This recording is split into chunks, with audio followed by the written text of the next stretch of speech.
You didn't take my suggestion. Oh, because I'm lazy. That's true.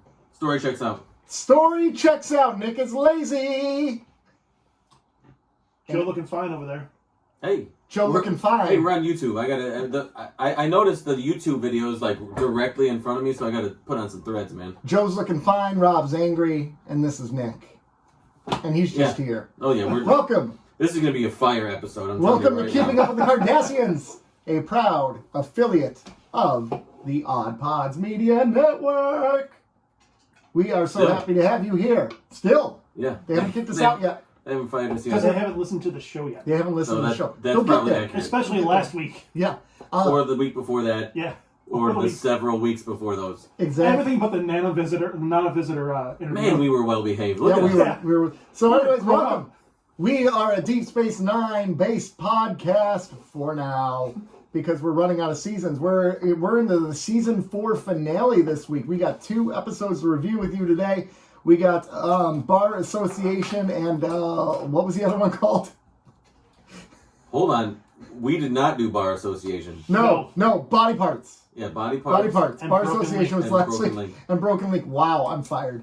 Yeah, gone. Yeah. Although Nick doesn't know what episode we watched on the bingo board. No, but we can change it. I do that a lot. I'd say the wrong episode. That was a weird pull. Bar Association was a random pull. Yeah. You know what? Because I was deleting through my notes the other day, clearing out my old notes because I keep a running list of all my Star Trek notes, and I forgot to delete Bar Association, which I gave a 4 out of 10. Yeah, I didn't remember that one being very Because good. Bashir hooked up with Lita. Oh, out of nowhere. Yeah. Rom admitting to his ear play that he does. Oh yeah. Yeah. Anyways, that was a great scene. so we got 2 episodes to review today. Body Parts and the other one, The Great Link. Whatever. We got 2. We got Who 2. knows which ones they are? We got 2, but before we get into some of that stuff, we got some stuff to talk about. Do we? We do, because a lot has happened this last week. A lot has happened in the past 7. A lot happened like immediately after we recorded last Which is a week. major bummer. Yeah. Which is a major bummer. Really bad timing on our part. Really bad timing, but we couldn't get together later that day. We had to do it early. I would have made it work. Yeah, but listen, DC Fandome doesn't officially close until Keeping Up with the Cardassians has their input. This is true. And we have They don't care about anything until we put our Yeah. stamp on it. Yep. So DC Fandome happened, and as you know, we are nerds.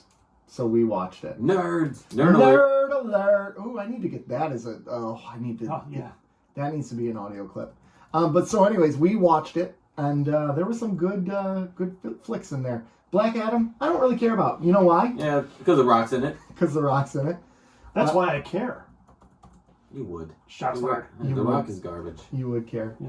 No. Yeah. I mean, Definitely, yeah. I will watch it. I will watch Black Adam. But I don't really care. He makes- Shazam looked really good. Yep. Yeah. I mean, The first one was a lot of... Yeah, that the first was one surprisingly really good. really good. Yeah, and they got Helen Mirren in it, which, come on, man. That's a home run right there. Yep.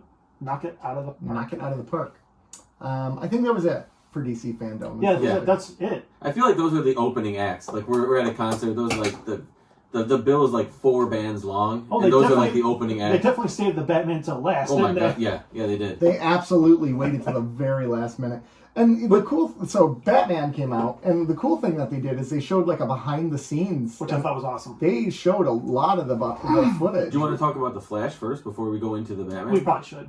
Because that Order was. of operations. The Flash happened? Yeah, the Flash trailer. Or, Can I get another one here?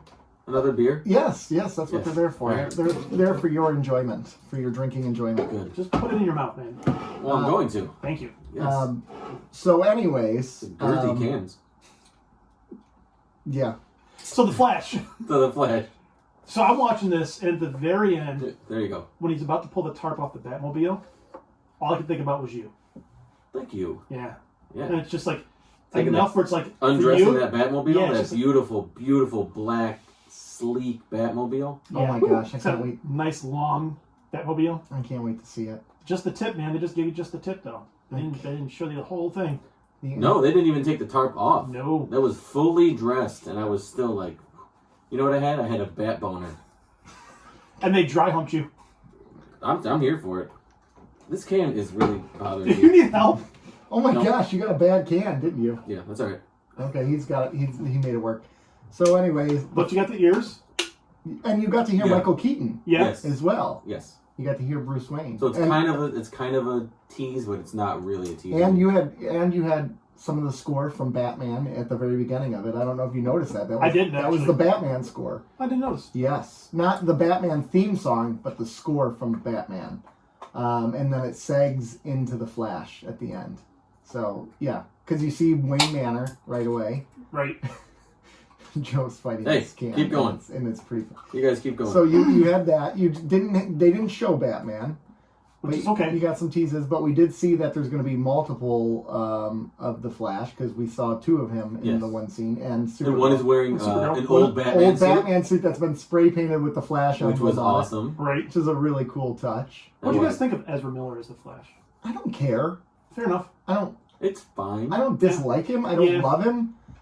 Some people don't care for him because he's quirky and goofy and everything, but I think actually DC could really use that. They need a little bit of a relief from the seriousness. DC has taken themselves very seriously over Yeah. the course of the last few years of their movies, and I think a little bit of not slapstick, but a little bit of levity. yeah. And they don't need to necessarily course correct, but to bring in characters with a little bit more of that.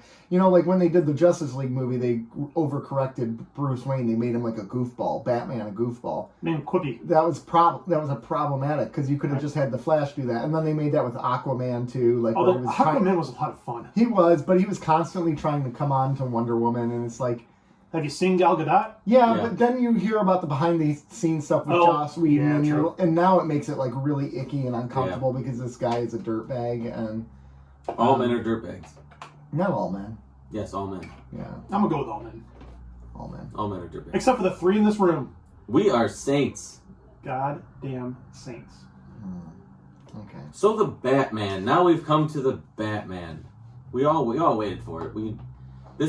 Everyone was joking around like, oh, what's on your wish list? What do you want to see in DC Batman? Yeah. I want to see the Batman. Maybe it wasn't saying Batman was lying. I mean, I wanted to see the Flash because I knew the Batman was in it. I knew Batman was in it. I'm Okay. a Flash fan too, so I want to see Flash. I am a Flash fan, but my interest is held a lot longer if Batman's in it, especially if you're the hell is going These are on like here, the man? leaning. These are like Stonehenge cans. Where'd you get these? The store around the corner. Did you get them Did from the you recycle center? Hold on, did you tie these to the bumper of your car I and did, drag them I here? did. Some I'm get sorry. married on the way here. I let you down. I let So- you down. No, listen. It all drinks the same. You really only rent beer, so this is fine. That's true. This is a good rental. No, that's a good point. So, favorite scene from the trailer? The end when he's walking from the fire to the penguin. Oh yeah, Yeah, I like the hallway scene where they're shooting at him. and he doesn't dodge it. Yeah, Yeah. I thought that was it was awesome. badass. Because we've seen Batman scenes where you see him jumping in between the bullets or Yep. whatever, but like that's never seemed realistic to me because he's not You can't Superman. dodge bullets. Because you can't dodge bullets. So the idea that he would just walk right into Now, it. I've said this over the course of everything being leaked, that the more I see of this movie, the more I want to see this movie. Yeah, Yeah. And now it's at like the peak. I can't wait to see this movie. yeah. I was very skeptical when Robert Pattinson was cast. We all were. Immediately skeptical, and now he looked great as Batman. He did. I don't know about his Bruce Wayne. He has a little emo. Still, you gotta worry about that. There's still a little. I'm okay with that though, because it's young Bruce Wayne. I get it. But so's Christian Bale. Yeah. That was. He was a little That emo was looking though. year zero. Yeah. But this is what, year 2-ish? I think it's 3? year two in the nutshell. Okay. But But I'm excited. I'm still skeptical a little bit about his Bruce Wayne, but all the Batman side stuff of it, home run so far. Yeah, Andy Serkis as Alfred looks nice. he looked really good, and Yeah. Yeah. what they had him say in the trailer was pretty good too. Oh, and I'm really. I know he's not going to be in the movie very much, but the Penguin looked amazing. Yeah. Colin Farrell, when he plays a role, Easy there. yeah, I don't know what I can't remember what he actually said to him at that one point, but he looked good. he's a good character guy. I like Colin Farrell. I'm like one of the few people that still like him. Yeah. Although one scene in the trailer where the goons are up there and you kind of see Batman rise above up. them. Oh, it's Yeah. Oh, he's The, in love. He's in love. I will say that the vehicles looked great. Yeah. The Batmobile. I love it. I'm really starting to take I'm starting to like it a little bit more and more every time I see it. It has this sort of like steampunk simplicity to it. Yeah, this like, but no, like these like, you ever see like 1960s like rat rods? Yes. Yeah. It has like a rat rod steampunk sort of. It just looks badass. It looks great. Yeah, it really does. I'm still big partial to the Tumbler. Well, the Tumbler is just. It's just a monstrosity. Especially because the introduction of it was great. Yeah, the way they introduced it. Tumbler is classic. Nothing will beat the '89 Batmobile for me. But the Tumbler was very close. And I think the more I see of it, this Batmobile will be. It's just a hot. It's a hot rod. It is. It's a hot rod. Like it's like a street, like a 60s rat rod Batmobile. Yeah. Which if you're early on in your Batman career, yeah, right? You're not manufacturing one from scratch, right? Yeah. You kind of take a car that you have and probably put things on it and equip it, and that's what you got. Yeah. So I don't know if it's edited this way or not, but the one scene where Batman's beating the crap out of somebody on the ground, and Selina's looking at him like he's crazy. Oh, that was a good scene. That was, like, holy crap, he's crossed the line. Yeah, he's nuts. Well, and that's the whole part, is they never really... Well, Michael Keaton did a good job with him being nuts. You want to get nuts? Let's get nuts! Well, he's also playing a role at that point. Well, I know, but, like, that was... Yeah. That's peak Bruce Wayne, right? Where he can go off the cuff like that.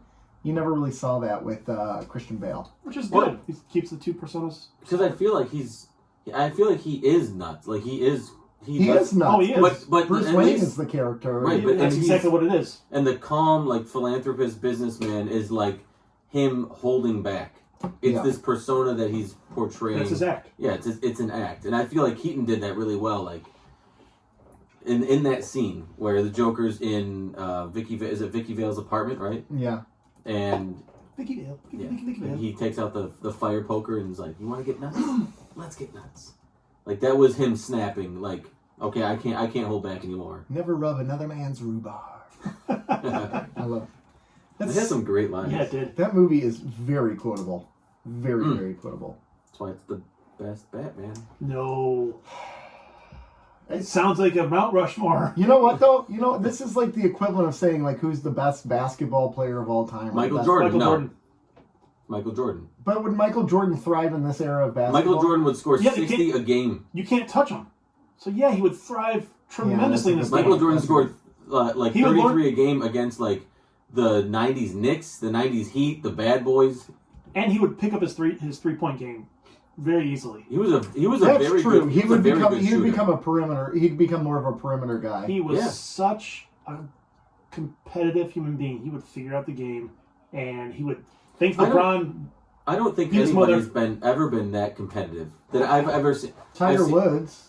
I think he blows Tiger Woods out of the water. I think Kobe's a close second. Kobe's the closest. Yeah, Kobe. I think Kobe is the closest to Jordan in all around, like competitiveness, skill, game knowledge.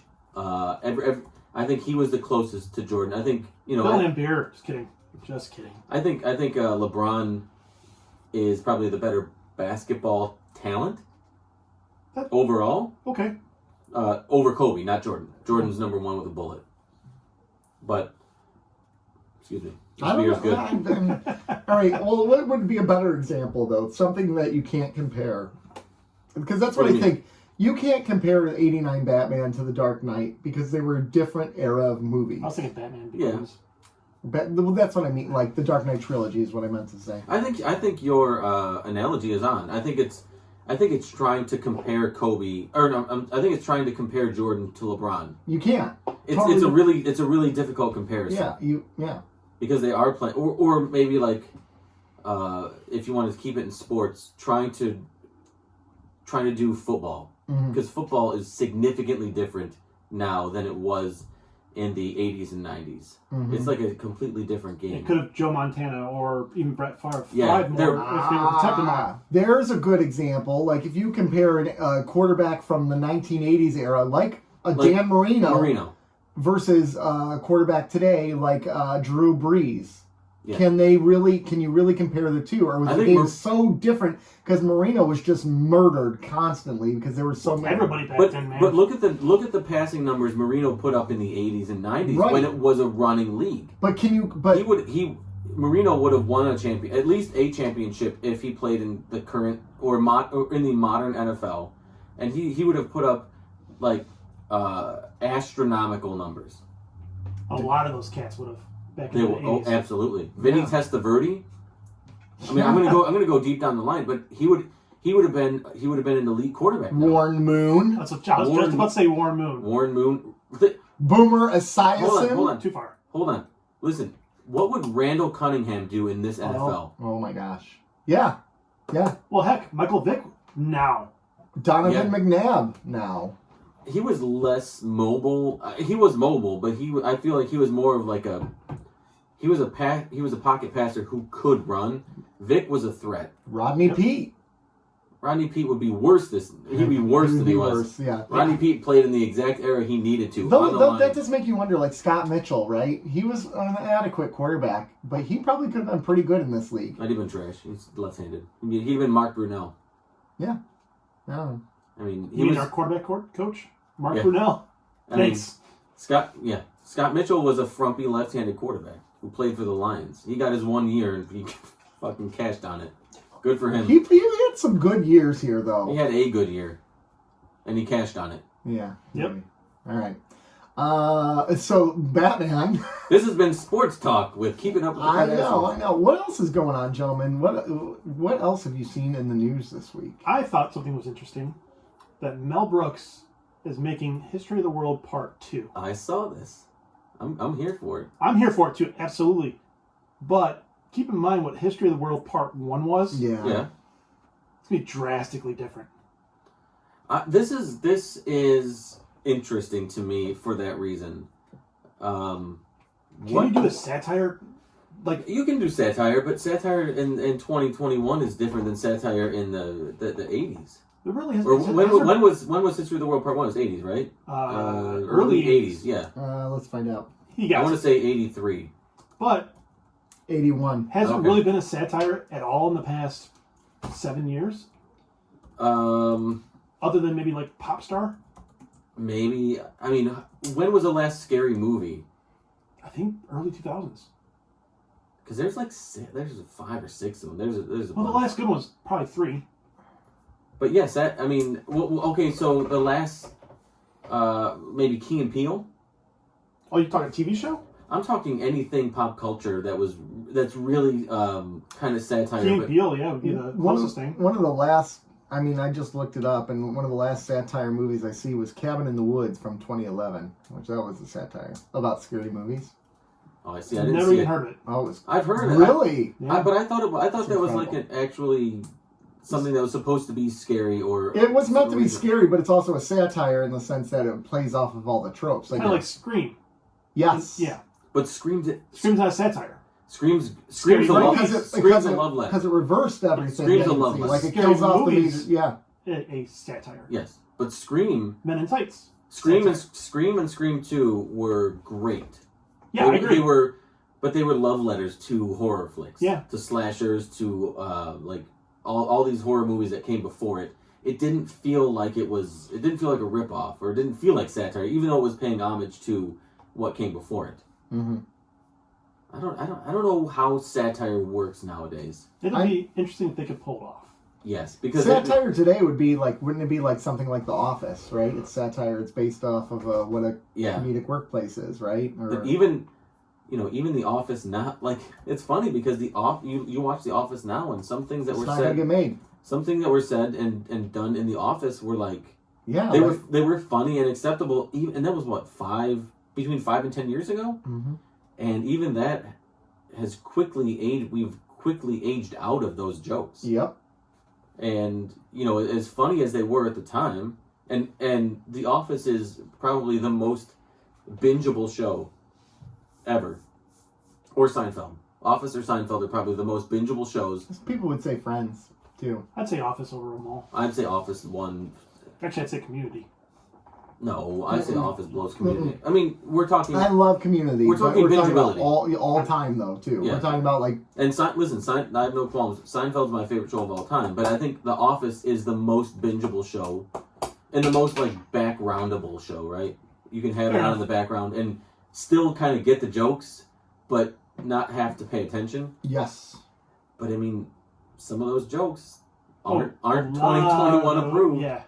A lot of and they wasn't that long ago. Nope, not long so ago. it'll be interesting to see what Mel Brooks is going to do with History of the World Part 2. I think Nick Kroll and Wanda Sykes has a part of it too, writing it with them. Okay, I mean those are names. Those are good names. Yeah, they are. We'll see. Yep. I don't know. We'll see. I'm not really that excited about it. I'm very curious. I'm curious. I'm not excited. I'm not thrilled. But I will say one thing that does disappoint me is part of the quirkiness and the hilarity that was History of the World Part 1 is that there were only one of them. Yeah, there's no Part 2. Part 1. Yeah. There's no Part 2. So now it kind of takes away from that a little bit. Well, you can look at it's Part 2. Where's Part 3? He's gonna be. Mel Brooks is gonna be dead soon. I wish it was. I mean, it's almost 100. I wish it would be like History of the World Part 4, or like further down the line. I can respect that. Yeah, definitely. But History of the World, the sequel. I don't know. Part 2. Part 2. Trying to see when's the last movie he made. Was it Men in Tights? It's been a while. That's what I was trying to figure out. I think he made one more after that. He made Dracula Dead and Loving It, I think. Mel Brooks. Ooh. Don't question my Mel Brooks knowledge. That's a pull. Yep. That is a pull from the depths of the brain. I don't remember that. Yeah. I remember. I never saw children. it. Yeah, I never saw it.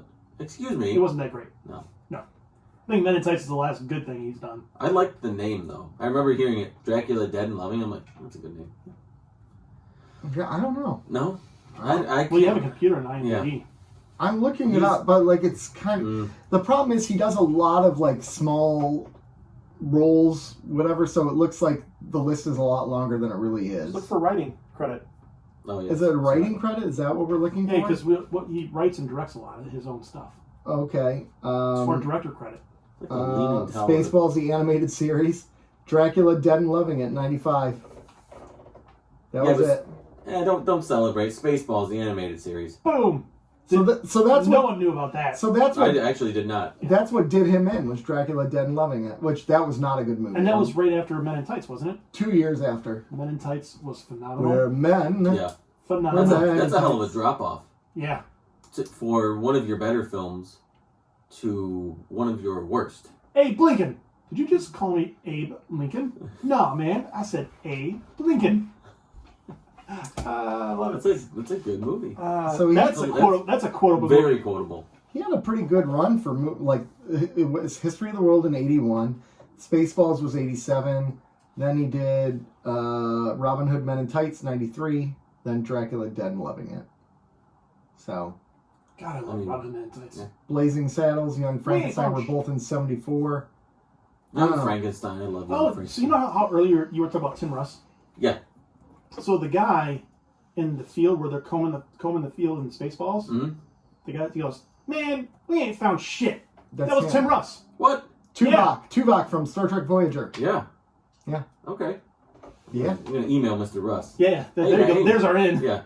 Yeah. For real. For realsies. What else is going on, gentlemen? Nothing. And the show. I've got a long list, but nothing probably that interests anybody. Well, let's go through your list real quick. I have an opinion. Finally finished Only Murders in the Building. Good. Cool. Is it? I did. Worth watching. I enjoyed it. It was very low key. It came on calling a comedy, but I call it more quirky than a comedy. Yeah. But I enjoyed it. I thought the cast was really good. I thought the mystery. Well, it didn't shock me. I don't want to say surprised, but I was like, okay.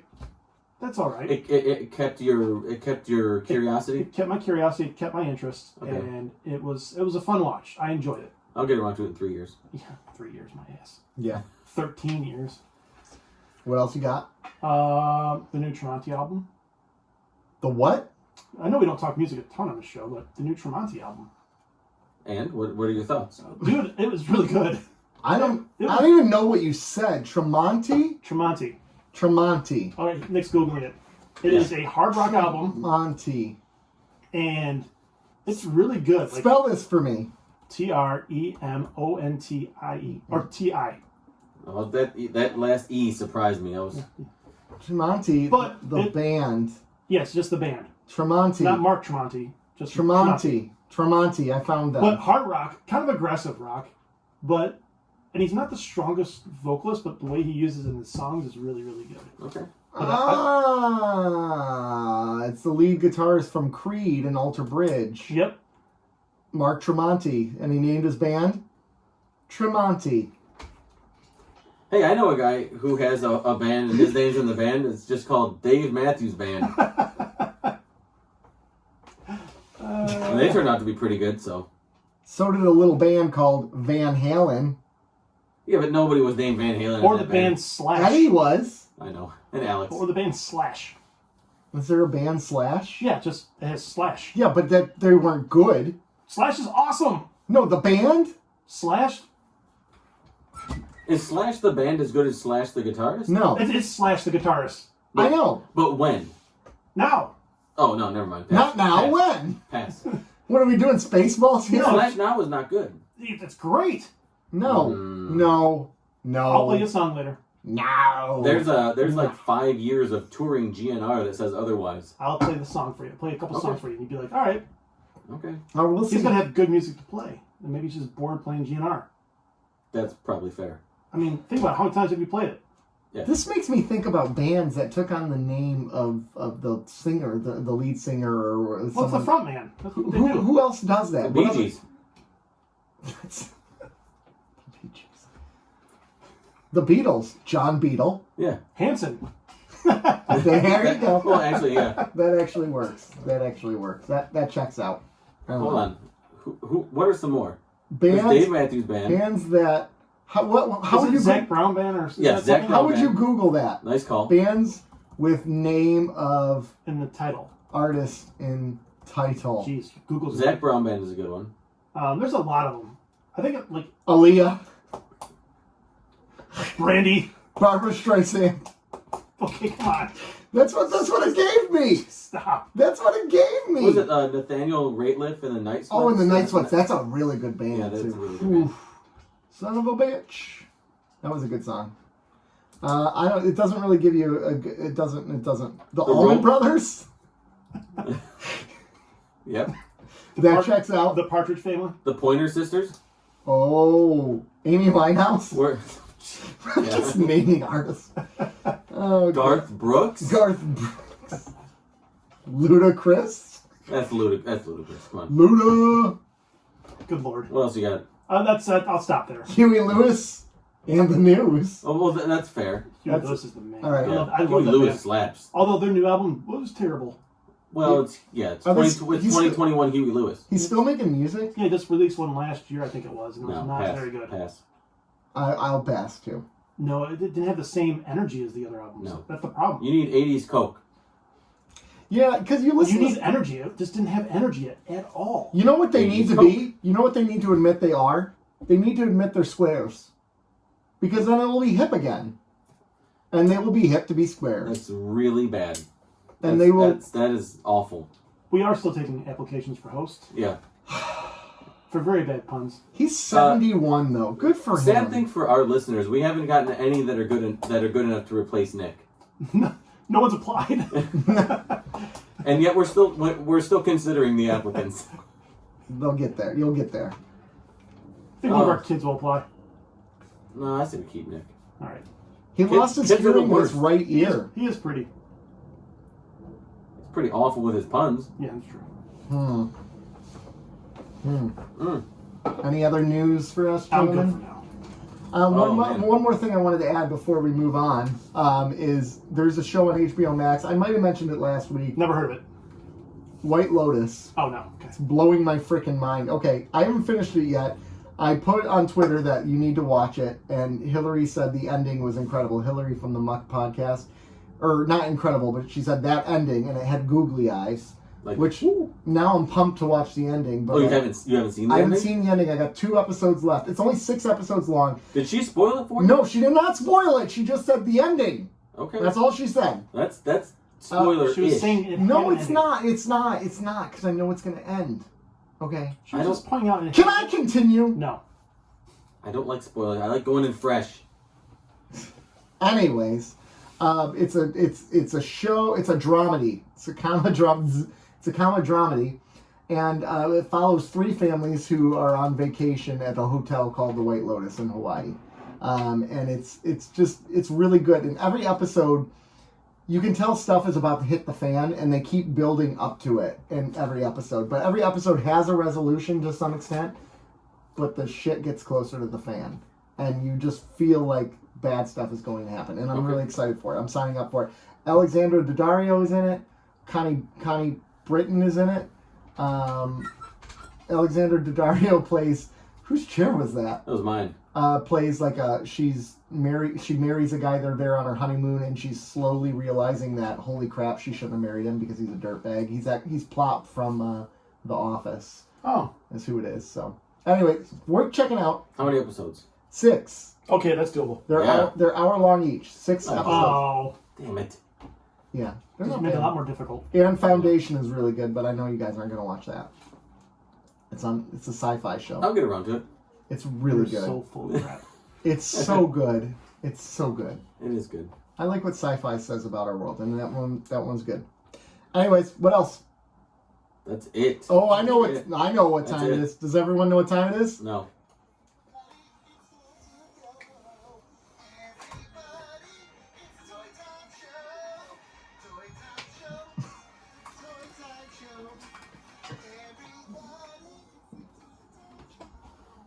Joe! Yeah! It doesn't get any easier to listen to. Yeah, it does. It's really smoother. It's smoother. All right. Man. What do you got for us today, Joe? A couple bits of toy news. News, yes. Before my show and tell.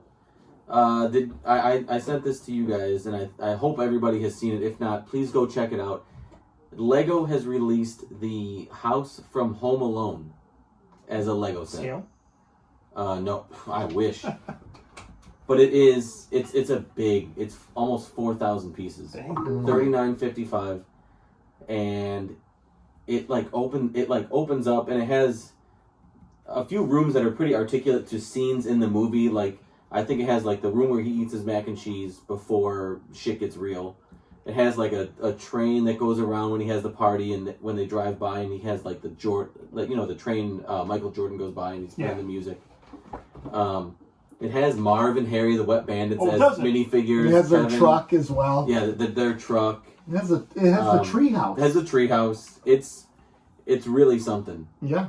And as far as pricing, it's really affordable for the number of pieces that it is. So the way that I go by it with Legos is generally, I would say around $100 will get you around 1,000 pieces. So you would think this would be probably close to $400. It's like $250. Oh, okay. And that's expensive for a Lego. $250 isn't nothing to sneeze at, but No. But I feel like you're getting your money's worth. It's very articulate. It opens up into almost like a diorama, and it's beautiful. It's one of my all-time favorite movie houses. It's probably my number 1 favorite movie house of all time. It is a gorgeous home. Another favorite movie house of mine is the house that's in Marley and Me when they moved to Pennsylvania. I love that house. There's a Mount Rushmore favorite movie houses. Hey, listen, I've got them. I have an opinion on everything. I got favorite movie houses. I've heard this about you. So that's movie news, or not movie, toy news. And I sent you guys the pictures of the toys for the Batman. Speaking of, my gosh, they were so good. We were talking about the Batman earlier, and the toys for it looked fantastic. That Batmobile was super detailed. I actually thought that was a real Batmobile. And so there's not a lot of information about the toys themselves. Just some screenshot, like some pictures and stuff that leaked. But the Batmobile, so the figure that was in the Batmobile is the DC multiverse figures, which are like the 7-inch figures. Mm-hmm. So if you go by scale, that's got to be a decent sized Batmobile to fit like a 7-inch figure, like almost like the G.I. Joe Classified series, like what are up here and back on the window that we've shown before. Those are about 7-inch figures. Yeah. So if you're going to put one of those into a Batmobile, that's got to be a sizable vehicle. Yes. Yeah. And they look fantastic. McFarlane Toys is doing them. They're some of them are like statues. They've done some really detailed and articulate statues. Yeah. But then the figures themselves are under that DC multiverse line, which has been not quite as good. Again, it mirrors the cinematic universes. The Marvel Legends series has been an absolute home run for Marvel, and the DC multiverse series has been good but not great. Yeah. The Batman stuff. I'm in it for the movie. I'm in it for the toys. I'm here for it. I'm all for around the toys. Yep. Yeah, the toys. Did you guys hear they're coming out with a new album? Actually, Limp Bizkit. Yeah, I did. Wow. No, no thanks. I didn't like their original stuff, but I'm curious just to see what it sounds like. I mean, the last thing I saw of Limp Bizkit was, I think they did. What was that most recent festival that? Where he looked the like Foo Fighters, and he looked like an old man, But apparently that's because of the album. They said the album is called. Let me say this for fear. I'm going to get a lot of pushback in this, but I thought it was a decent performance, a decent live performance for that band. If you take it in the context of Limp Bizkit, I thought. I mean, he's never been a great singer, ever. They've always had a lot of energy on stage, though. And he still did. And the old man getup was kind of worked a little bit for me. It kept my interest. Well, the album is called Dad Vibes. Okay, I'm not going to get the album. Oh, wait, the new single is Dad Vibes. Oh, I didn't... Is the single out? A new Limp Bizkit song? I don't know. Regardless. It's a bummer to interrupt Toy Time with Joe with Limp Bizkit. I agree. Yeah. I think this is a time for us. We got to take some time to reflect on Limp Bizkit and the coming back. So, to wrap up Toy Time with Joe. Yeah. Because we had toy news. Show and Tell is, again, I stopped by and saw Keith at Time Blasters, who's our unofficial sponsor. Time Blaster Toys. No. He doesn't want to be, but... No, he doesn't know. I do it just because I truly love that store. And they get some fantastic stuff in. And they got in this huge collection of Masters of the Universe. Are you going to do Masters of the Universe every week? It's what I buy, but I mean, he's literally only done Masters of the Universe toys. But hey, I gave you Lego news. I gave you the Batman. It's topical. I gave you quality content. Yes, but he got a collection in that is probably the cleanest collection I've ever seen turned in anywhere. I mean, these figures are going on 40 years old, and they looked like they were just unboxed for him to put them out, and it was remarkable. So nice. I bought Merman, who's one of my favorite figures. Not my favorite characters, but as far as figures go, he's up there. Merman is up there, and his legs are tight. So can I objectify Merman? I don't know. Apparently, we objectify toys on this show. We've learned. Are we taking a commercial break? Because I got to go to the bathroom. We're going to take a commercial break. Okay, we're going to take a quick commercial break. We'll be right back, folks. These beers are going through me. Yeah, we're going to be right back. We got a couple commercials we want you to hear, so we'll be right back, folks. Go for it. You guys can start without me if you don't. I'm going to zoom on you. You're leaving. We'll zoom in on that ass. You're welcome, YouTube.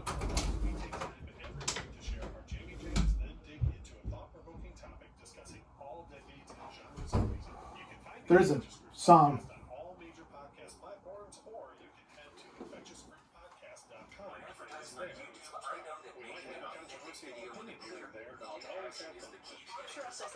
Subscribe to the Infectious Groove Podcast, part of the Odd Pods Media Network. Hey, I'm Pam Cesarian. This is Stevie. And I'm Augie. And we are BFYTW, podcast. I can't do it. I'm out. I know. We're already almost back, too.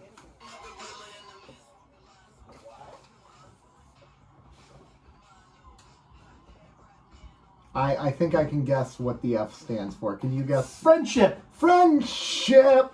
Hey, everyone, this is a really big moment for our show because we fired Joe during the commercial He is break. gone. Joe has left us. He ran to the bathroom, and I'm not pausing it. We're just going to move on. Let's roll with it, baby. We're going to roll with it. Back the way it originally was. This is, where it started. Memories. We're back to the beginning. Yeah, we're really tame. We were really tame. We were really tame. Yeah, we were really tame. We were like a NPR group talking. Yeah, to each so, other. so that emissary, that's a good episode. Oh, yeah, the emissary. Yeah. Very nice. Yeah. You want to do that summary for that body part? Body parts. Quark comes back to the station. He's super excited, everyone. He's super excited, and he offers, he's buying Ram a drink, and he's like, what happened? He goes, I found out I'm dying. Oh, no, Quark is dying. He has Dalek something syndrome. Dork's disease. It auto-corrected to Derek syndrome. I think it was Dalek, wasn't it? It was something like It that. sounded like Dork's Dalek is disease. an alien in Doctor Who. So anyways, he's got this disease, so he's got to pay off his debts. That's part of the Ferengi way. So he decides that he's going to sell off his body, right? That's what they do when they die. They sell their body. Who buys it? His biggest nemesis from the Ferengi Exchange Commission buys his body, and he just wants him dead. Turns out, Quark actually isn't dying. So he's got to decide if he's going to pay up his contract, because he's a Ferengi, which means he has to kill himself or have someone kill him. He doesn't want to do that. He don't want to die. He decides not to die. So at the end of the episode, he basically breaks a contract, which gets him cut off from the rest of the Ferengi. But his friends on the station come through for him. And a side story, we now, because Nana Visitor is pregnant in real life, we are finding a way to make her pregnant on the show. So she is now carrying Keiko's baby because Keiko was injured, and she has to carry the baby for her. The end. What body part would you buy of Quark's? It was the lobes. Yeah, I would go full lobe. Yeah, full lobe. Yes. I'd do max the hell out of him, too. There were some great quotes in this Does episode. that make you a necrophiliac? or is that what, or a necro, is that what it is? Yeah. Right? Where you sleep with the dead? Yeah. Yeah. This is very fine. fascinating conversation. I really like this conversation. Which dead person would you sleep with? Quark. Quark. Can I get my gripe out of the way? No. With this episode? It's this is your episode. That you have it's the Nana Visitor thing. It was just, I know they had to incorporate it somehow. Are you really going to gripe about that? Yeah. That was it a made weird no way to sense. do It it. made no sense. That made no sense. They didn't even really explain it very well. And they acknowledged it didn't make any sense. Yeah. Like, in the production notes, they're like, we had to do something. Yeah. And we like this. But my thing is, okay, so we're on our season finale episode, right? So No, we've got 2 episodes to go. So I don't know when they were filming, like in what order these were filmed, but obviously this was later. But they're so close to the finale. Why couldn't they just cheat it? Why couldn't they just cheat like cheat the camera? Especially because in the next episode, she's not really featured a lot. Not too much. Not something where you're going to need full body the shots. Following season, the couple episodes at the beginning, was she still pregnant? Was she? Was she? I think so. So therefore, you would have to do it at the beginning of next year as well. I guess that does make sense because they would probably have 3 months off between recording. Then you could have then here's what you could have done. You could have written her as some sort of prisoner or captive at the end of the episode or the end of the season, and bring her back maybe an episode or 2 in. What if they didn't want to do that? Which obviously they didn't. Obviously they didn't, but I mean, if this is their plan B, then I didn't have that much of a problem with Neither this. did I. I thought it was just a little I don't know. fun thing. It was a little weird. it just seemed very like, oh, okay. It was here's what we're doing. It was definitely shoehorned into the episode. Absolutely. It's because they made it a B plot, and it was a very unimportant. It just seemed like we've only got 2 episodes left in the season, and we're shoehorning in this really like throwaway B plot. Well, we got to explain it before next year. That's basically what they did. I guess. Yeah. It just like I was like, oh, this is really bad. And they didn't want to shoot her just from like the 2 episodes before that, where they shot her covering her stomach or waist or like chest up. Yeah. Couldn't they could didn't have wanna shot do her that. at like a control station or something? They could have easily done it. She didn't want that. They didn't want that. I don't know. We should call up Nana again and find out. Any reason to have her back on the show is good with me. Yep. Yeah, I don't know if she'll want to be on this show after this show has taken a downturn since she was on. Well, I mean, and she was the height of the show.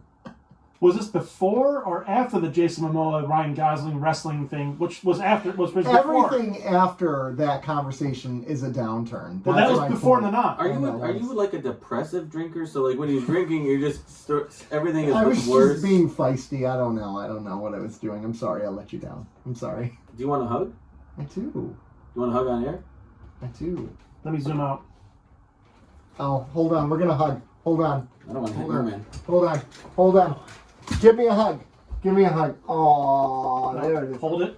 There it is. Oh no, you smell nice. Thank you. Like coconut almost. Like, what is that? It's my cologne. Oh, it's nice. You smell nice. So, anyways, quotes and body parts. I love. He's 1 in 5 million who gets this disease, and he says, "I finally beat the odds." When he gets this disease, the disease part of it was hilarious. I thought. I mean, it was sad. Right. It was sad, but it was hilarious. The way he was handling it, and Well, and we know he wasn't going to die, right? yeah. I like the part where he found out, your doctor was wrong, by the way. And he's like, do you know what this means? Ron's like, you're going to live. And he's like, it means I get to sue Dr. Orvex for malpractice. Now, I will say, I've noticed a few of these episodes. That was a great scene. Yes. I loved it. And I've noticed that in a few of the episodes over the course of me watching this, where these Deep Space Nine GIFs, not GIFs, GIFs come from. Yeah. And there's a Quark GIF where he does like, and this was the episode. Nice. They're little Easter eggs that I love. Yeah. Yeah. GIF. I'm looking at you, Rob. Shut the hell up. So I'm the one that brought it up. I want to backtrack to Keiko and Nana, Keiko and Kira. So first of all, is her name Kira or Nerys? So her last name is what our last name would be is Kira. Okay. Her first name is actually It's Nerys. Kira Nerys. Okay, got it. So right. So this always confused me as a fan of the NBA when Yao Ming was because his real name was Ming. Right. So on the back of his jersey it says Yao. Yeah. But we pronounce it Yao Ming, right? But it's like it's kind of like flip flop. Yeah. So same thing with Kira. Yeah. Okay. So backtracking to this, Kira is now going to have this Miles child, right? Can we talk about how damaging this would be for Keiko, though? Like they glossed over it real quick, but like how difficult would that be for Keiko to watch another woman? They addressed it briefly, but they Maybe glossed she didn't want to have a baby. over it. Maybe she's like, "Hey, cool, I'm not pregnant Cool, anymore." no. I mean, like how traumatizing to see this woman carrying your child.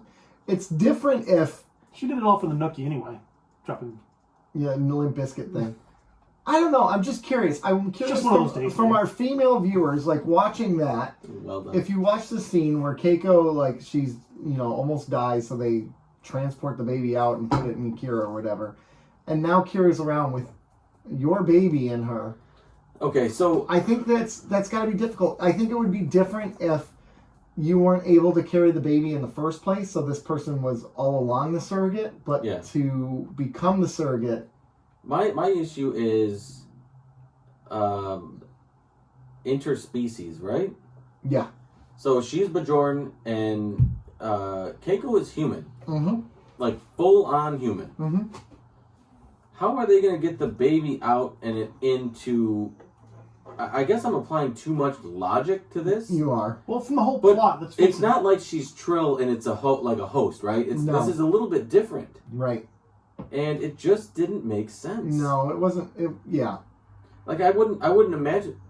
So imagine like another species trying to host a Dax, right? Well, that actually happens. That happened in Next Generation. And it happens in Discovery too. To hell with those series. Yeah. They actually had no choice but to rearrange that. You know what, though? This doesn't bother me as much as it bothers you because we've seen... It doesn't bother me. It's just... We've seen like half Cardassian, half Bajoran, right? In terms of... Yeah. I mean, so it's possible. It is possible. I mean... It'd be like the equivalent of... I'm trying to think of animals in our world that could carry another animal to term. Could a horse carry a mule to term? Or a donkey? I mean, isn't a mule or a donkey... Aren't they... They're hybrids of a horse, aren't they? I don't know. Yes, I think they are, but you got to remember their science is more advanced than the 24th century. Yeah, it is. It is. We're nitpicking. I guess the reason I'm nitpicking is because the A plot wasn't super, it wasn't great. It wasn't super engrossing.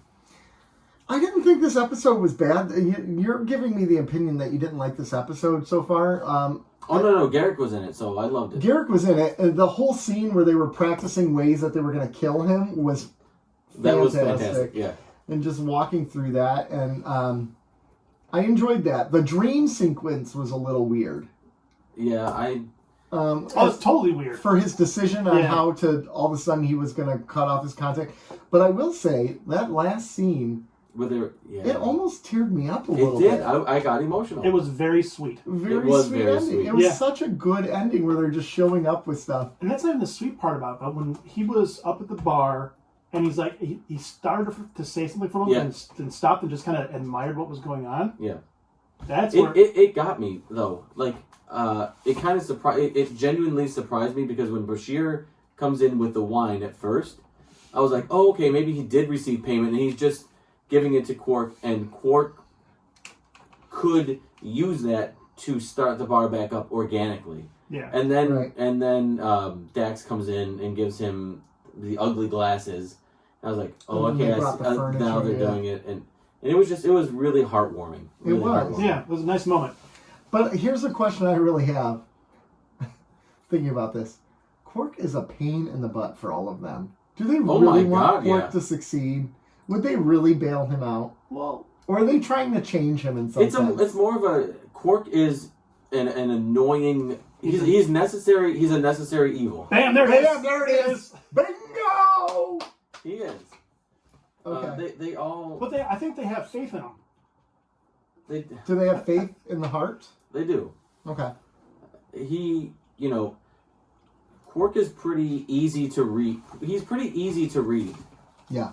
You know what I mean? You know what you're going to get. He might surprise you here and there, but for the most part, he is a very consistent Ferengi.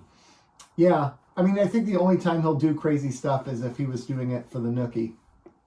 You guys are awful with this. This is bad. First of all, Rob already did that one. Yeah. Are you wanting? Yeah. So take a look around. I already did that one. Oh. Are you wanting to break stuff? Oh, I had that one on there too. I had to get that one. Damn. You already did that because you said it's just one of those days. Yeah, I know.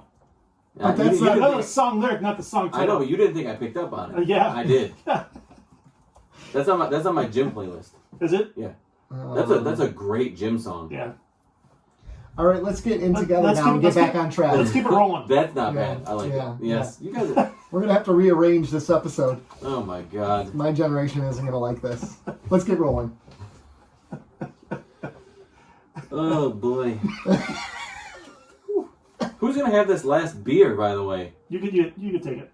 No, I mean, listening to you guys, I'm going to need it. So, anyways, going back to this episode, Nick, you bought it, so it's... You're good. You're good. Come on. No, you're good. Come on. You're good. Right. Go for it. This episode was okay. So, are we ready to move on to the next one? Yes.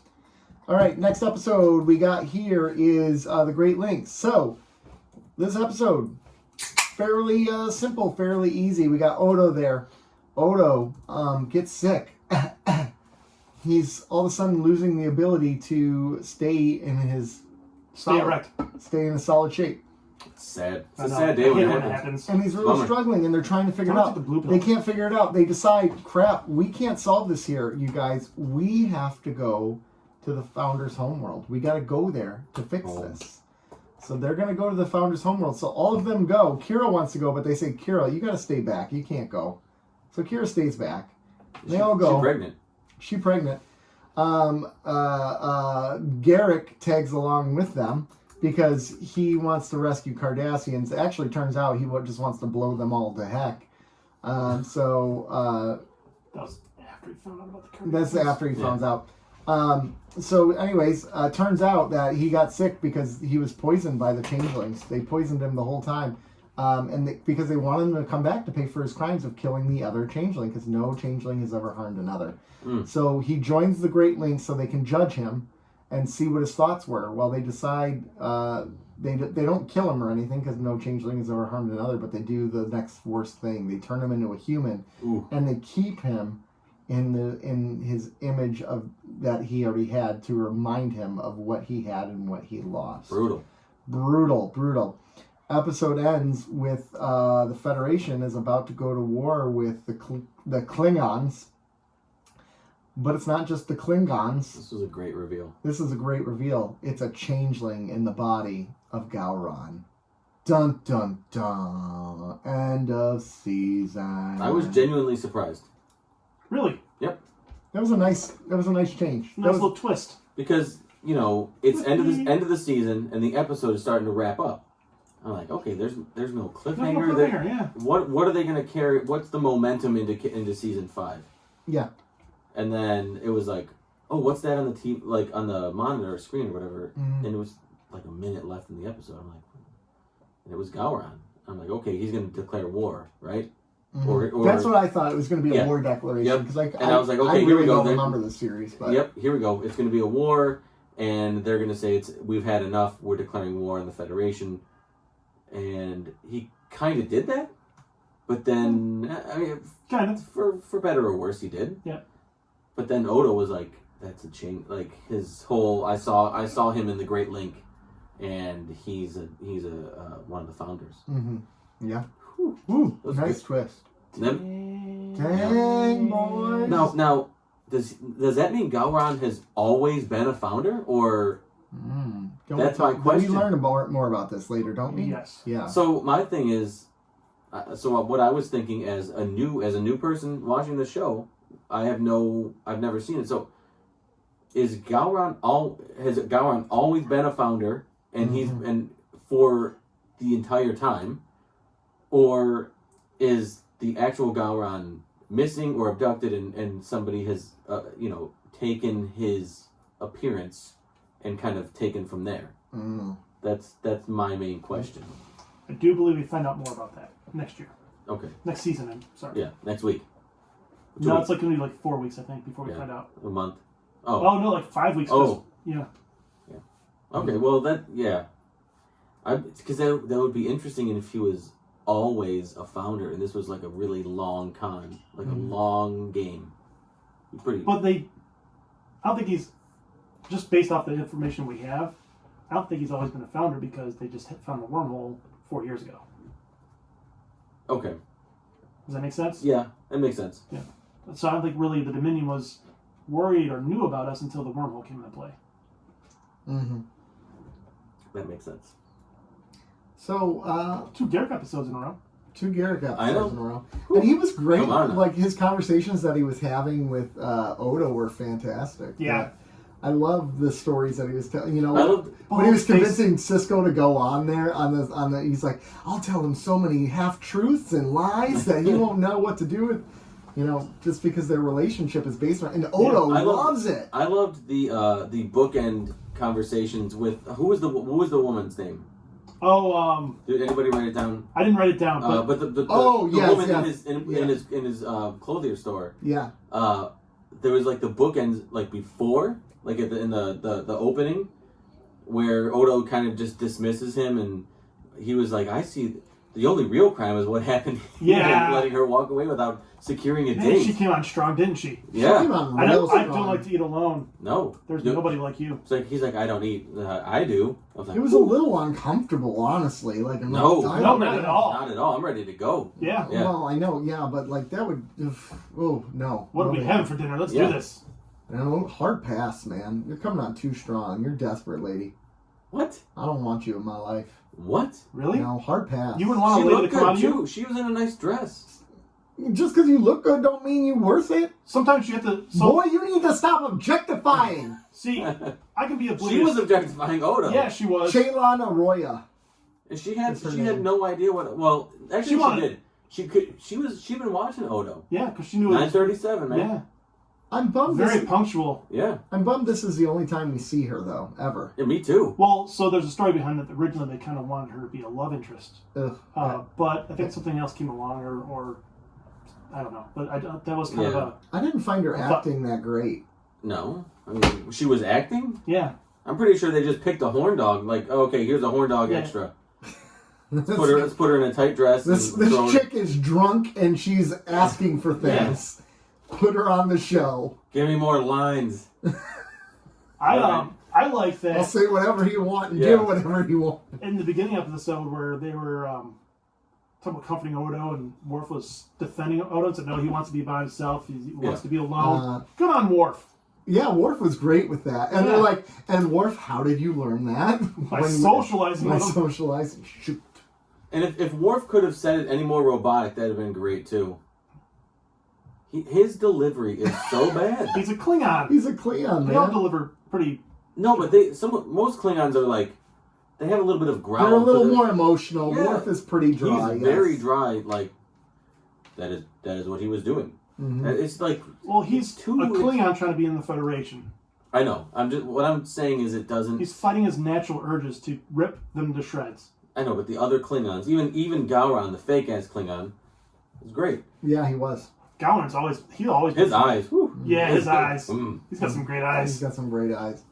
I like the tie back to the pregnancy here where the sneezing thing happens. Yeah. And they're betting on how much she's going to sneeze. Did anybody count 2, 3. I say stops at 7. I say 8. Mr. Worf, 10. Did anybody count? It was 8. No, it was 8. It was 8. I counted. I like that interaction they had on the bridge when they just kind of bullshitting.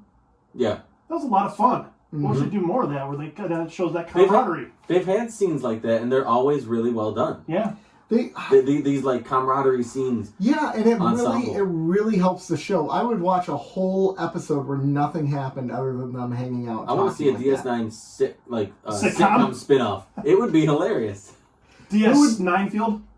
Who would be like George in that? Who would be George? I can't speak for that. Probably O'Brien. O'Brien would be George. Yeah. Seinfeld. I mean, just Garrick be Kramer. No. Garrick would be. Garrick would be like Quark, wouldn't it? Or. I think Quark would be Newman. No, Newman would be Garrick. Hello, Garrick. Yeah, but who's Seinfeld? Seinfeld is Bashir. Really? I don't know. I just made Okay, that. I was gonna say. I would say Seinfeld would probably be Cisco, and then I think Quark would be his nemesis. And then Elaine would obviously be Dax. I feel like that lines up pretty well, actually. Yeah. Because Susan is Kira? Well, because that lines up with the Dax and Cisco... the hooking up. Yeah. Kind of like they have the history, so they kind of play off each other. Yeah, man. Yeah. Yeah, I like it. I like it. Oh, yeah, there was that scene where they were... Gosh, she was talking... The scene where they're flying in the Defiant, and they're talking about how they felt naked. Yeah. And they're like, what are you laughing at? Oh, I'm just naked. I'm on the bridge with a bunch of naked men. I actually rewound that scene because I don't know if I'm like, was I not paying attention? Were they naked? I rewound it, and they were not. To my disappointment, they were not. Is just like... Sex is on her mind. I feel like they've kind of... Or she's just looking for an in to make a comment. Well, I feel like there's a little bit of both, but it seems to me they've kind of ramped up her sexual innuendos over maybe the course of the last second half of this season. Yeah. Well, they made her more like Curzon. Now, here's my thing. I know some things that happen in the future. So maybe... Spoiler alert! Yeah. So it maybe her, her sexual feistiness is being triggered now that Mr. Worf is there, and it's just kind of coming. Well, those two definitely flirt a lot, which is they fun. They had a little bit of flirting in this episode too. Which I dug. That kind of like dry humor flirting. Yep. Yeah. And I'm like, okay, because I do know what sort of happens, or I know the end game, right? So I'm trying to pick up, like, okay, when are they planting the seeds of this? And they haven't for a while. They haven't yet. I mean, Between they the two have of them, been, but they haven't. Like the chemistry's there. The chemistry is there, but there hasn't been like like a Genesis moment where it's like, okay, it starts here. This is where I think it started. Mm-hmm. There really hasn't been that moment yet. Well, except for one, when they were fighting each other. Maybe 4 or 5 episodes ago, they were fighting each other, and he had her like pinned up, and she was all sweaty, and he's like, you were wearing that to distract me. Yeah. I feel and she said, "You're growling to distract me." Yeah, I feel like that could be. Well, I think there's a lot of little steps where they kind of planted the seeds for that. No pun intended. Where even the things like where he said something about her, she said something to Klingon, and she said it loses something in the translation. Yeah. But she said basically, but a lot better looking than Curzon. Yeah. And those two have flirted and shared looks quite a bit. Yeah. Yeah. And they've always talked about her relationship with Cleon, so it wouldn't come out of left field if anything did happen. And you can tell that her arousal is peaked and ramping up. Yeah. Look at you saving. This whoever invented the marketing for cutting the 6-pack plastic things needs to do it for masks. Can we do that? Because it's not political to cut that. Everybody does it. Yeah. Everybody cuts them, no matter what. Everybody cuts those because they don't want it. Because they don't want a turtle to grow up to look like an 8. You mean like Kate Upton? Oh man. There's Nick. There's that is Nick, host of the Keeping Up with the Cardassians podcast, everybody, rating a woman 1 to 10. It's a long story, folks. It is a long story. It's a very long story. Quite well told. Yeah. That's a Patreon level. So here's the thing. Yeah. You sign up for Patreon, and we'll tell you the backstory of that. Odo is starting to fit in more with the crew here, not just because he becomes a human, but he's officially disgraced from his people. So he joins Garrick, he joins Quark, and he joins Worf. They've all been disgraced from their people. And Jadzia was close. Jadzia was close. Very close. You know, Cisco, he keeps up what he does. He gonna get kicked out of the Federation at some point in time. Hey, it ain't for lack of trying. He's trying hard. But I feel like at this point he's just like, what can I get away with? Yeah, like let's just see what I can do without getting in trouble. The furthest outpost from the Federation, they can go with murder. Yeah. Oh my god. So what in this episode? So here's what in this episode stands out to you the most? Rounding out the Odo story. Rounding out the Odo story. To me, it's Odo's story coming, not full circle because he didn't. It's a bookend to Odo's story because Odo, I'd say in the last 2 seasons has been, by and large, Andrew Robinson, my favorite character. MVP. Absolutely. Yeah. His story arc has been the best, easily the best. The best around? Other than Rom. No. I'm just kidding. Well, Rom has a nice arc. There's truth to that. I just feel like Odo's a main character. If Rom was a main character, Rom's transformation has been amazing too. From this like bumbling idiot brother to someone who's actually pretty fucking smart. Yeah, and an engineer on the station already. Yeah, and he's very supportive of his brother, despite being, humiliated at every every opportunity Quark has, he humiliates his brother. Mm-hmm. But Rom and his son is in Starfleet. Yep. I mean, Rom is he's probably the second best, but in terms of character development over the last year. Yeah. But I feel like Odo, this was a great ending to Odo's story, and I think that I knew this was coming, but I had forgotten. Well, that's kind of good. So, I mean, it's hard. It really is difficult to be part of Star Trek, the fandom, yeah, and not run into things, right? Oh yeah. even if I do, I feel like I do an exceptional job to avoid spoilers about a show that's almost 30 years old, right? Mm-hmm. And I've run into a few, and this was one of them. I knew that he was rejected, but I kind of forgot. And so it still surprised me. It still hit me, and I still got emotional when he became human. I mean, it was, I don't know, Odo. I've really loved Odo's character development over the last 2 seasons. Mm-hmm. I remember initially, They've done a great job. you guys didn't like him. I will 100% agree. I think I've said it before that there was times in the first and second season where I was like, I don't want to see Odo-centric episodes. Yeah. And at the time I didn't, because his character wasn't there. Some of the other characters, they were immediately, you can connect to them immediately, right? Right. I couldn't with him. It took me a while, but once I got there, like I'm really emotionally connected to that character right now. Yeah. Yeah. I get you. Think about it. In the entire history of the changelings, no changeling has ever harmed another. It's pretty impressive. Yeah. Like, if you're lying in a pile of goo with me, Joe, Well, I love you, but I might not hitting you. One time. Yeah, this one. Odo. Yeah. But there's part of me that goes, how is this possible? Because they put sleeper agents in other places. They don't even know what they are. But they also don't know where those sleeper agents all are yet. We'll talk about that that's later. a good point. Yeah, that's a good point. They put people out there, and Odo's the first one to come back. Mm-hmm. That's a good point. So then, again, we've discussed this before. What defines harm? Because do you think they harmed Odo? They harmed Odo. Oh, yeah, for sure. Oh, yeah. But in their minds, they didn't. They justified it. No, well, maybe now that a changeling has harmed another, now that rule's out the window. Now they're like, it's free game, harm everybody. Okay, all right, well... Like, there's part of me that goes, okay, well, now, this workplace has gone 100 days without an accident, and you have an accident, well, finally you're a little less lenient after that, yeah, right? That coworker that's been annoying you for the last 3 months, run him over. Go for it, knock him out.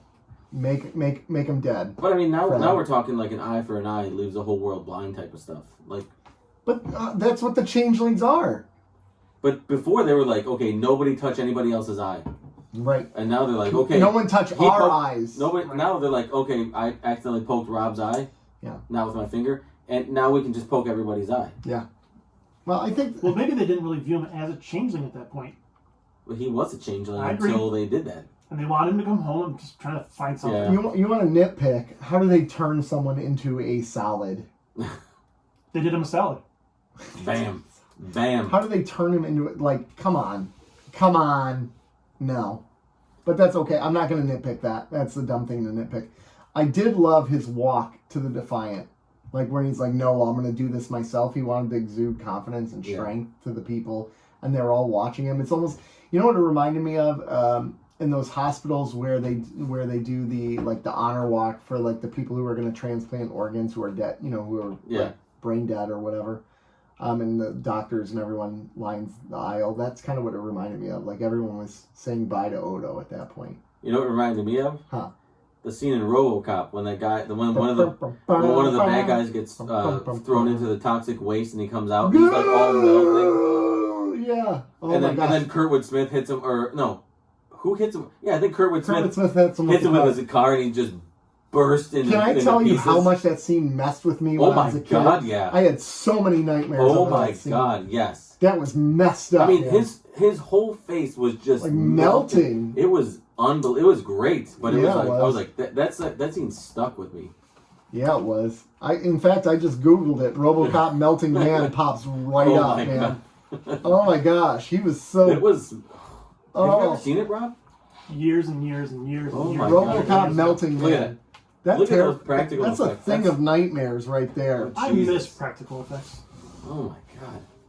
That's what it reminded me of. Less inspirational than Nick's. I love that soundtrack too. RoboCop was a great movie. Can we do an episode where we review RoboCop? Let's do that. Let's do it. All right, gentlemen. Let's move on to rating these episodes so we can wrap up season 4, though. Let's wrap it up. All right.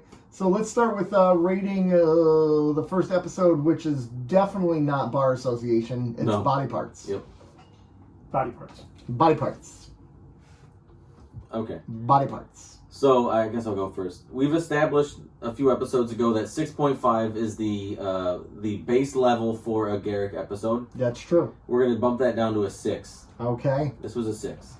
This was the This 6. was the worst Garrick. I think it was the worst episode containing Garrick. I don't want to say it's the worst Garrick episode, but it's the worst episode where he has a role in it.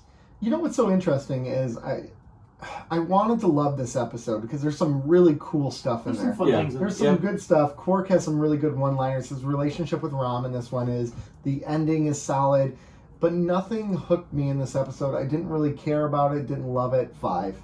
Oh, really? Yeah, that's fair. That's fair. Yeah. I stuck with 6 as well. 6. Okay. There were some redeeming qualities about the episode. There's some good stuff. Nothing that's going to pull me back for a second watch. Right. All right, so the Great Link. All right, I don't want to go first in this I'll one. I gotta kind of reason my number. I'll go first. This certainly wasn't my favorite episode of season 4. It wasn't a bad episode. I don't find it to be a great episode. A really solid Odo episode. I think I'm going to give it a 7. Now, was that pun intended? A really solid Odo episode? Yeah, it is. Thank Yeah, you. it is. I mean, I know it wasn't, but I want to give you credit for it. Yeah, You get credit for it. Thank you. That's a great one. I typed in 6.5. 6.5. Okay. I struggled though because I was thinking 7 as well. I think I'm grading on a curve. I'm gonna go 7.5. Really? Yeah, You guys both did say you loved the shock at the end. That helped it for me. That did help. It up. And I want to say the last 2 seasons of Odo's character development have been easily the highlight of the show, and this really brought it some decent closure. Mm-hmm. So I'm gonna go 7.5. I thought it was a decent season-ending episode, so 7.5. Excellent. Well, that wraps up season 4. So, are you able to give us an average of our season 4 already, or no? Yeah. How do we stack up? All right, so the average rating for season 4 for Nick is 6.69. Okay. So Nice. Rob is 6.56. Okay.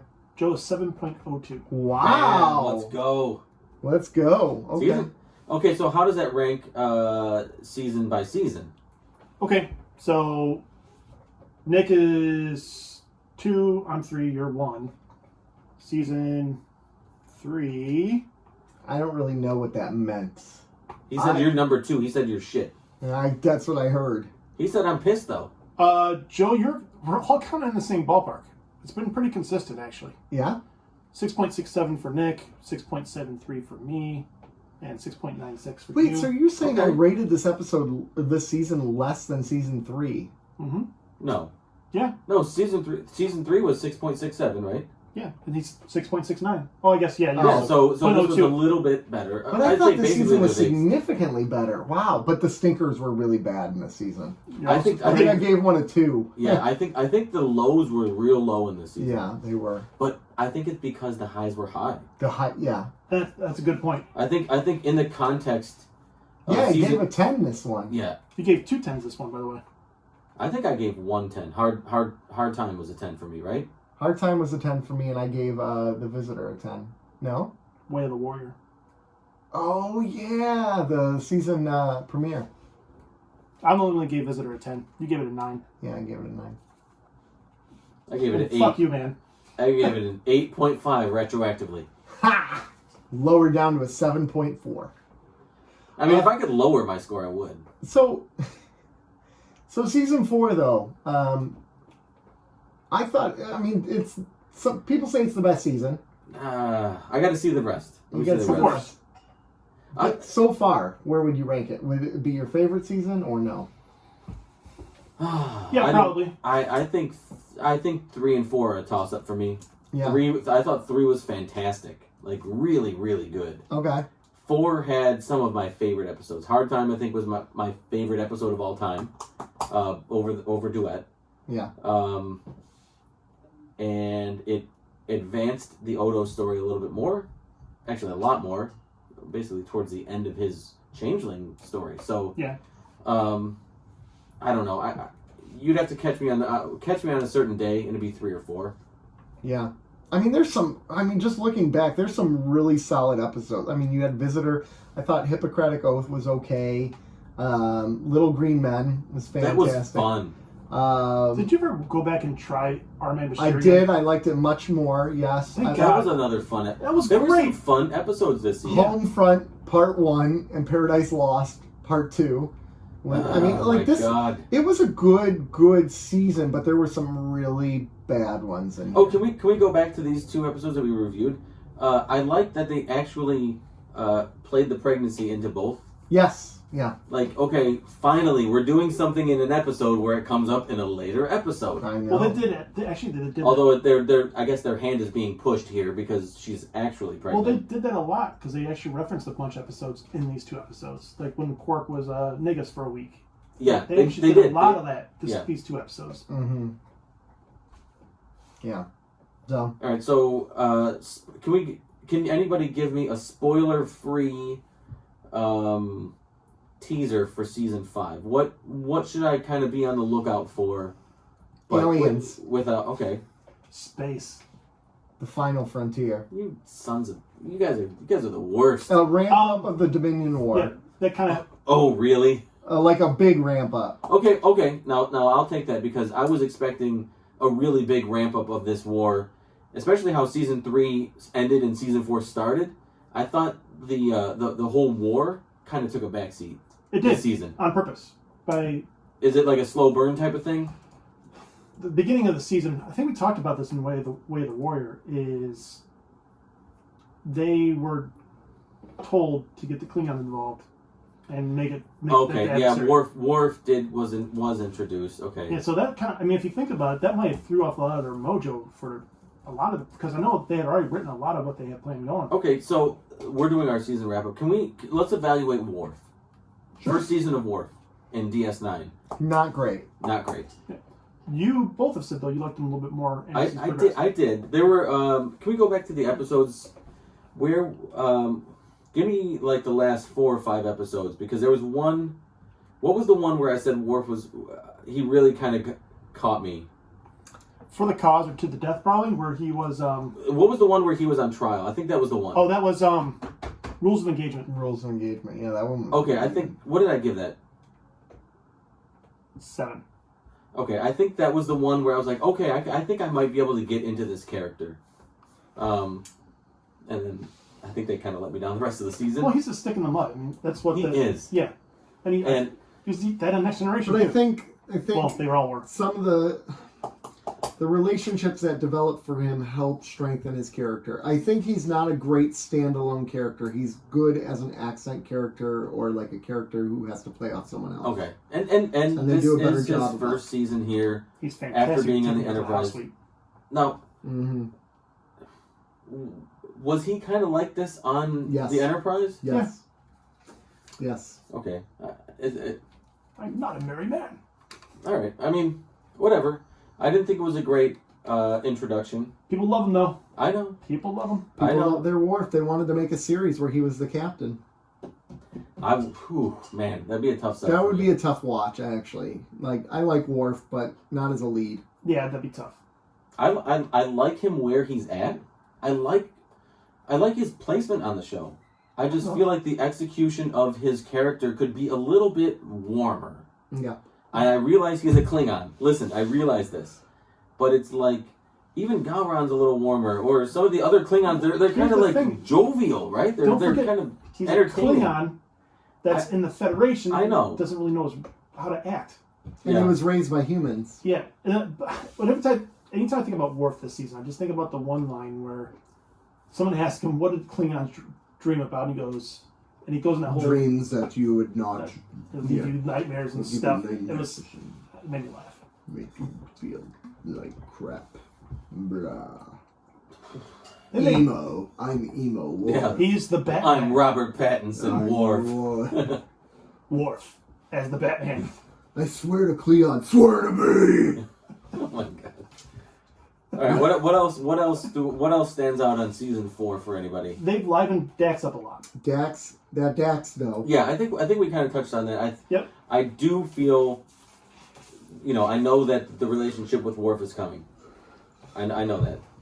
Spoiler alert for our listeners. Hillary from the Muck doesn't know. No, it's true. Who cares? She's probably not even watching anymore anyway. She probably isn't. I mean, nobody's heard boo about. Wow, shots fired at Hillary. Yeah, because we told her to watch The Visitor after Way of the Warrior, and we never heard from her. Yeah, crickets. Where's it? Can we get crickets? Yes, you can get crickets if you want. Do you Hold want? on, wait. Do you want crickets? She's worth it. Come on. Yeah. Yeah. That's what we heard about. Shots fired. That's for the real. Yeah, that's the review we heard about The Visitor. These crickets go on a really They long really do. time. They really do. It's almost uncomfortable how long they go on. No, it really was. Well, speaking of, But I to wrap that up, I feel like, her and Worf, they've got this thing now, and they've kind of played her up a little bit with her flirtiness, I guess, or her sexuality. they made her more lively because They did. she was very, I don't want to say dull beforehand, but she was very. Oh, I don't know. She was playing Dabo. And That's true. She was having a lot of fun. Hanging out with the Frankies. Yeah, she was having fun, but it wasn't. You can kind of. It's a shift in her vibe. I think she was finding who she was, though.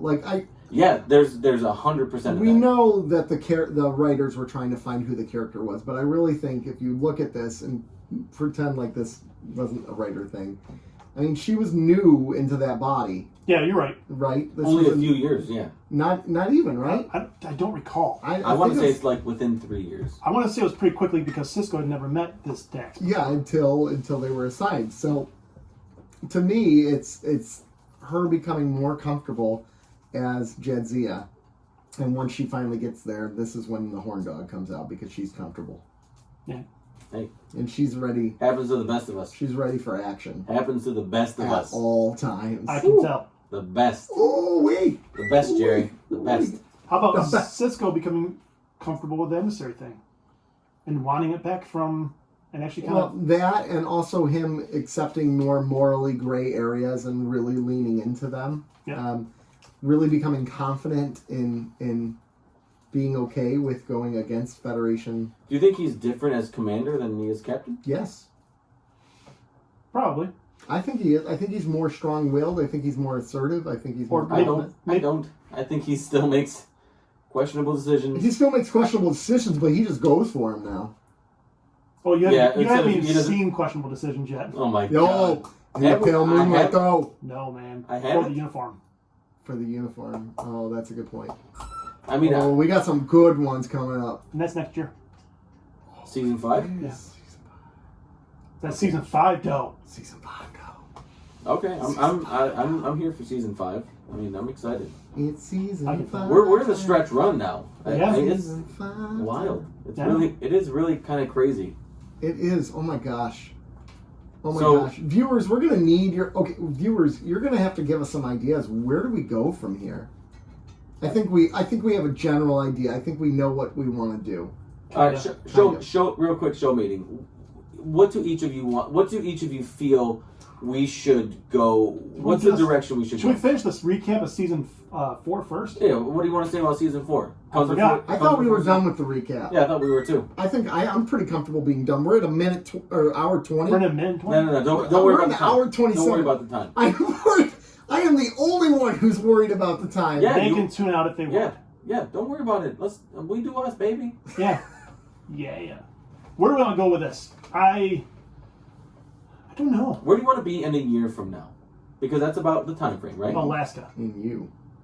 Hey, a year from now, we can stop the recording right now. Oh, no. Why? We put on YouTube. The OnlyFans. Yeah, YouTube will take it down. This needs to be seen. Patreon level. I want to Sure. be in Alaska in a year. That would be wonderful. Let's do it. I'm talking the show. You got. Wait, Well- are we recording from Alaska? Yeah. Yeah, All we're right, recording. Bet. Let's go. I think the show. I think we stick with our same thing. We just consider a new Star Trek show. Yeah. Or Show name is not going anywhere. I think. I know you're not a big sci-fi guy, but I say we dive into the world of sci-fi because that's what the show is. It's a sci-fi show. Can I I say view it as a something? pop culture show, though. Can I say something? Yeah. I say we do Battlestar Galactica. Rob, you've never seen it, right? I'm the only one who's ever Rob seen is dead. Rob is dead. I'm the only one. I've never seen it. I think it's. Don't say fair. I think it's a good evolution from this show, based on what Nick has told me, or what Nick has said over the course of the show. It is kind of similar. It is, and I feel like it leans on. I feel like it leans heavier on. Well, it's the same writer. It's Ron Moore. I love but what I was gonna say is I feel like from what Nick has told me, it feels like it might lean on some of our better talking points in this show. So it would produce Jason Momoa? I mean, is he in it or is he? Hold on, how much nudity is in this show? I will superimpose Jason Momoa into the episode. I'm good. What about Garrick? I can make that happen. Hold on. There are no aliens in the show. None? All humans, and it's humans and Alright, I'm silence. going to reevaluate. I got my aliens. Edward James Olmos. James Almost? Is there an intended hero? Said La Bamba himself when they were asking him to do the show, he's like, I will do it, but you don't you dare put aliens on it. I'm not doing cheesy sci-fi. I want to do real sci-fi. Because at the time, a lot of the sci-fi relied on not Star Trek: The Next Generation.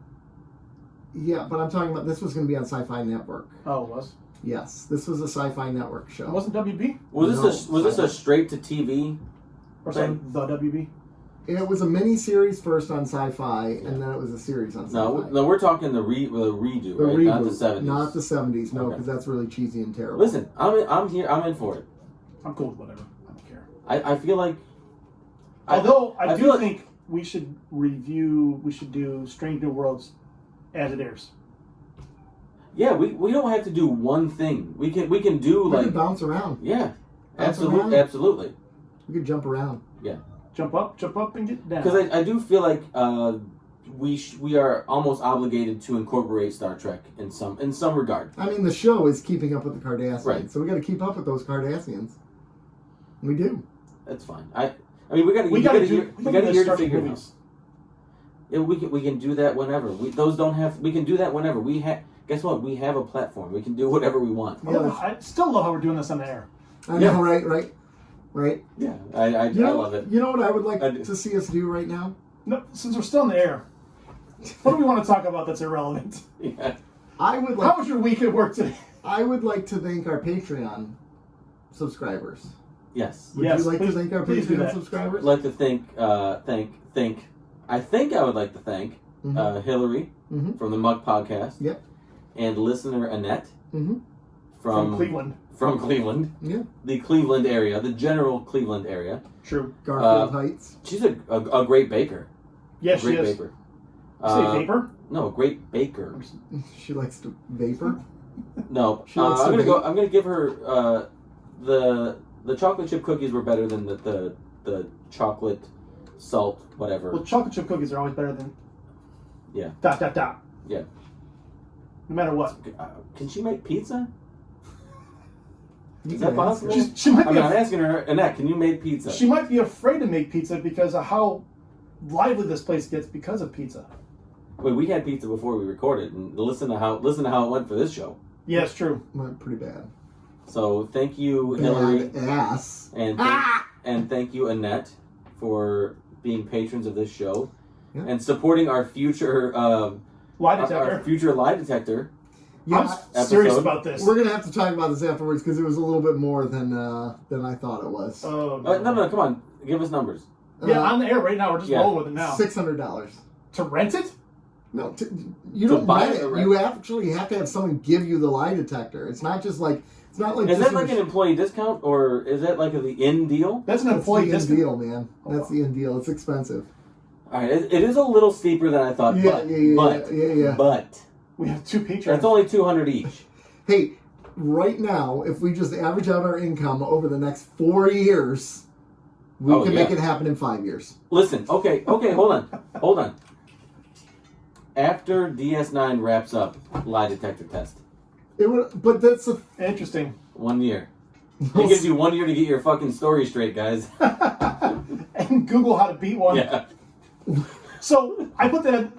We're doing this live. I don't care. So I put that on Instagram. I put the little clip of last week's show. Yeah. and we had a response where they were saying, that's a great idea, we should do it. I'm like, and I was egging them on saying, the more the better. Yeah. And this person, Hillary, was like, I already wrote my questions down. Oh, she would. She would. That's fantastic. Oh my gosh, that would be terrifying. That would be great.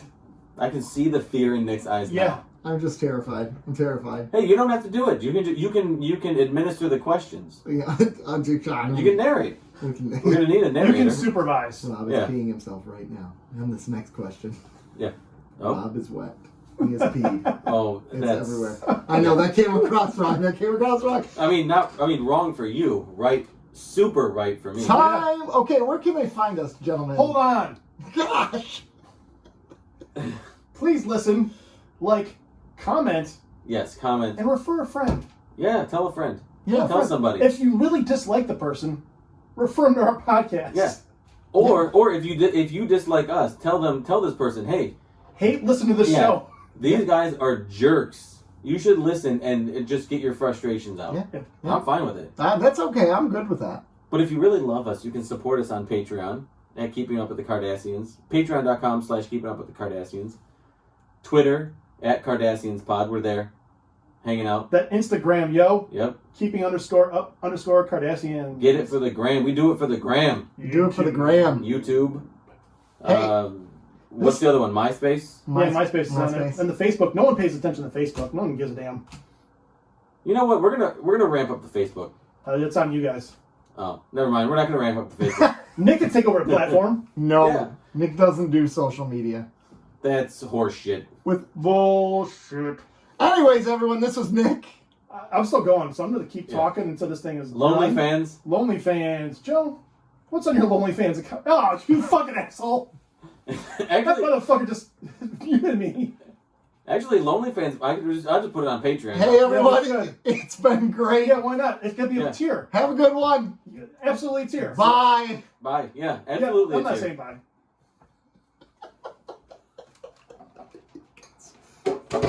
You guys are assholes. Of the We're best You caliber. love us. Of the best caliber. That was a long episode. I'm still recording.